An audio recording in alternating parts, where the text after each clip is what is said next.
விநாயக சதுர்த்தி நல்வாழ்த்துக்கள்.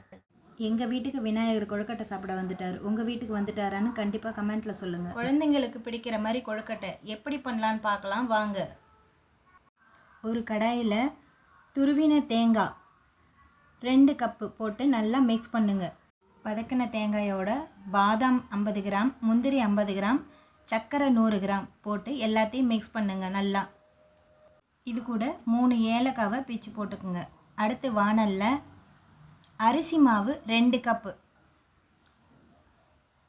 உப்பு தேவையான அளவு போட்டு லைட்டாக மிக்ஸ் பண்ணி விடுங்க. 2 கப்பு அரிசி மாவுக்கு 1.5 கப்பு தண்ணி விட்டு மிக்ஸ் பண்ணுங்க. நல்லா திரளாக வரணுங்க. நல்லா சுருண்டு வரச்ச பாருங்கள் எப்படி சுருண்டு வருதுன்னு. அதை அப்படியே இறக்கி வச்சு இப்போ இதிலேருந்து மாவு எடுத்து மோதகம் பண்ணிக்கோங்க. அடுத்து முக்கியமான டிப்ஸ். இப்போ மோதகம் பண்ணதை எடுத்து 2 மணி நேரம் ஊற வச்ச பாஸ்மதி ரைஸில் இதை அப்படியே பிரட்டி எடுத்துக்கோங்க.